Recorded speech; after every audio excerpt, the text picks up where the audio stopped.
Now, who remembers our person from last week? Anyone? Well, I'll give you a hint. We don't actually have her real name. Anyone remember? Anyone remember? What? No, that was 2 weeks ago. Oh, that's true. Okay, so yeah. That's true. Okay. So I guess Abigail was 3 weeks ago. So 2 weeks ago, we talked about the Shunammite woman was the last person we talked about. Now, that story was set in the northern kingdom up here. To continue our story, we're going to fast forward a little bit. The northern kingdom gets destroyed. They get wiped out. If you've heard of the lost tribes of Israel, it's them. They get disseminated into the empire, into the Assyrian Empire, and are never heard from again. They're gone. Some people flee down into the southern kingdom, but our story today is going to take place in the southern kingdom of Judah. And it's going to take place during the reign of King Josiah. Now, Josiah is generally regarded as one of the best kings the southern kingdom had. And we'll get into a little bit about why later on. One of the most important things that happened is during his reign, early in his reign, the high priest discovers in the temple a new book of the law. Now, there is a lot of scholarship around this book, and now as a shameless plug for later in the summer, we are going to shift from this setup to doing a more academic classroom setting, all about the Old Testament. Ooh, I have a little book here. This is the first draft of it. I got my notes in it to fix stuff. So that's something we're going to be doing a lot in the summer. It's going to be a lot more lecture. It'll be, 40, 45 minutes of lecture, and then 15, 20 minutes of discussion, questions, kind of going over stuff. You'll have notes, you'll have pictures. I'll try not to make it super boring. But the idea is to just give us an understanding of the Old Testament, what's going on in it. And the scroll that is found is going to be a big discussion about it, because there's a lot going on with it. In simplest forms, most scholars point that this lost book of the law is the bulk of what we have as the book of Deuteronomy. In fact, Deuteronomy means second law, so it's kind of there in the title. Now, this book is brought back to the king, brought back to Josiah, and is read out loud. And he kind of freaks out, and we're going to see a little bit why. Because the book of Deuteronomy, and again, we're going to talk a lot more about this in the class, more shameless plugs, is structured a lot like a contract or a treaty, maybe. They have the same basic structure. So you have your list of parties, list of people that are going into this contract. You have a list of promises that each party agrees to do. And then at the end, you have your, if one party breaks the promises they have said here, what it will happen. So you can say the negative consequences. Deuteronomy is structured exactly like that. It lists the things God has done, essentially almost like God's resume of like, hey, this is everything I've done for you in the past. It lists, these are the things I'm going to continue to do for you. Here's what I want you to do. Follow these laws. And then it ends with, if you don't, here's a whole list of curses coming at you. So clearly the king hears this and is like, oh no, we haven't been following really any of these. Oh, these curses are coming for us. We've basically totally been ignoring the law. Now, want to highlight here, he can't really use the excuse of, well, I just found this book. Because there's 3 law codes in our Old Testament. You have the law code in Exodus, the law code in Leviticus, and then the law code of Deuteronomy. There's a lot of overlap between the 3. So they had 2 of the 3 law codes and weren't following them anyway, so you can't really say I didn't know because you kind of did. But still, he is absolutely floored of like, oh no, we're in big trouble. So what does he do? Well, we'll pick up the story here in 2 Kings chapter 22.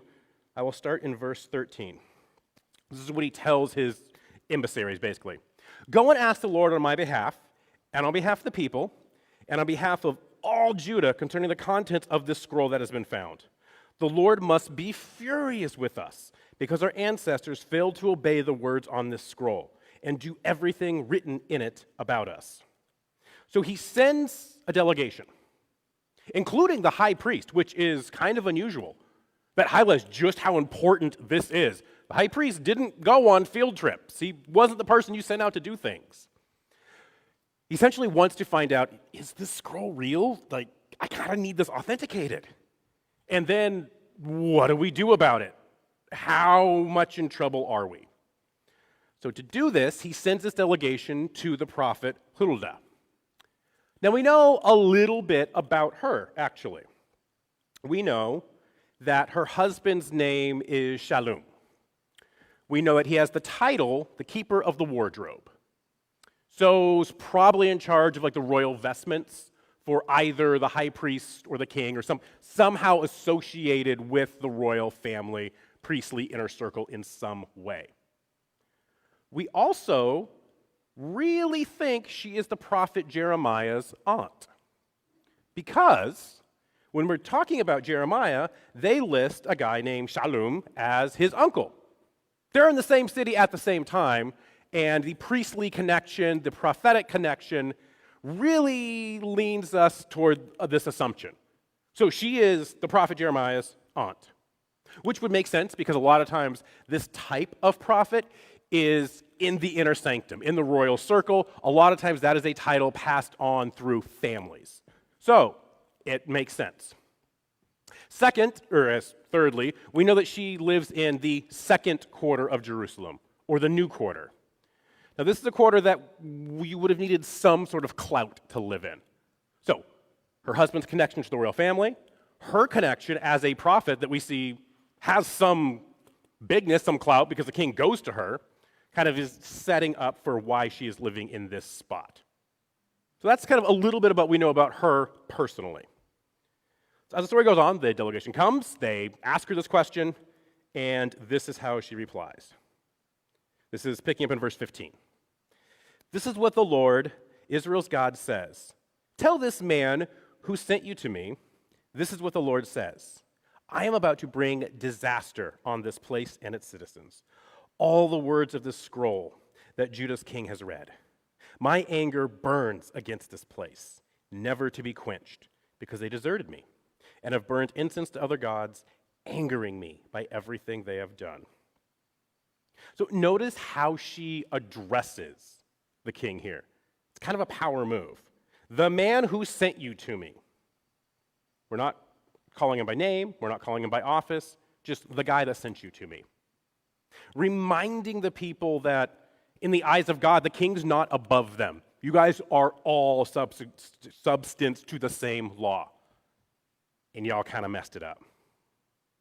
And the bulk of her message is similar to most other prophets we've encountered. We spent, 3 months going through the minor prophets? She's hitting a lot of those, best of hits. You've walked away from God, you've burned incense on other altars, you've worshiped other gods, so God will allow you to be destroyed. God will turn his back on you in this moment. But then she gets a little more personal. She addresses something very specifically to the king in this moment. We continue on to verse 18. But also say this to the king of Judah, who sent you to question the Lord. This is what the Lord, the God of Israel, says about the message you've just heard. Because your heart was broken and you submitted before the Lord when you heard what I said about this place and its citizens, they will become a horror and a curse. And because you ripped your clothes and you cried before me, I have listened to you, declares the Lord. That is why I will gather you to your ancestors, and you will go to your grave in peace. You won't experience the disaster I am about to bring upon this place. Now notice how she addressed him in this one. Addressed him as the king. Kind of shifting it a little bit, making it a little bit more personal this time. But she promises that this great catastrophe, what other prophets call the great and terrible day of the Lord that is coming, won't happen while he's on the throne. Because his genuine sorrow and remorse has been seen and accepted and taken to account, taken to heart. His heart, the king's heart, has been seen. And this plays out as true. Under Josiah, there is a ton of reform. Josiah is known as the reformer king. From religious reforms, he tore down a bunch of altars, temples to other deities. He centralized worship into the temple in Jerusalem. But not only that, there was a lot of infrastructure reworking, reform done. While at this time Judah was really small and never really grew, it hit its high point under this king, under Josiah. It kind of understands what it is, doesn't try to stretch out, doesn't try to go out, just firms up what it is and becomes a kind of a local little powerhouse in that region. But this is the high point. The kingdom never gets more powerful, more important, more glorious than it is. It is all downhill from here. Josiah eventually dies in battle with the Egyptians, and things fall apart. But God's promise to him holds true. During his life, there is relative peace and prosperity for the kingdom. So that's the story of Huldah. Not a very long one. And I do want to note that she also appears in 2 Chronicles chapter 34, but, again, another plug for what we'll be talking about. You'll see Chronicles is basically the best way to describe it, I think, is like a high school student had to write a summary of the Old Testament. That's basically what it is. It is a massive run-through of the Old Testament from basically creation through the divided monarchy. And this story appears in there, but it is almost word for word exactly the same. This student would have got marked off for cheating because they just straight stole it from this text and dropped it into theirs. So that's why it's exactly the same in both accounts. Now, there's a couple of interesting things about her I want to touch on. First, her name. So her name, Huldah, is derived from the verb chalad, which means to live, to remain, or to abide. This is the word that's used a lot when you hear God talking about abide in my commandments, remain in my commandments. Almost the idea of like dwelling in this place of my commandments. And so I just love that literary indicator by her name, what her mission is. Reminding the people, you need to dwell in the commandments of the Lord. Just from her name right there, you know exactly what she's about and what she's going to say. I just love that aspect of her. The other interesting thing about her is how folklore is the wrong word, but she almost achieves this folklore status in Jewish history. The temple, the first temple, built by Solomon, destroyed. People go into exile, they come back. When they come back, they rebuild the temple and the city.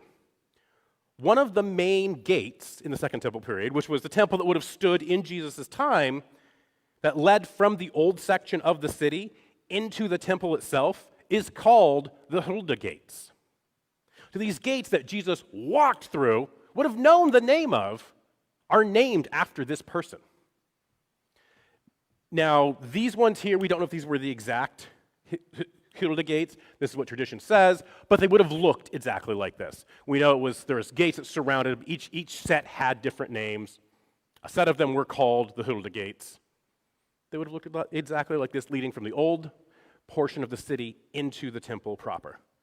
So I just think that is really interesting that she is so fondly remembered. She's in, 9 verses? And she gets gates named after her. That shows her importance in the history, in the mindset of the people. So with that, we will move to questions. Online people, we will see you all next week. Thank you so much for joining us. Until then, goodbye.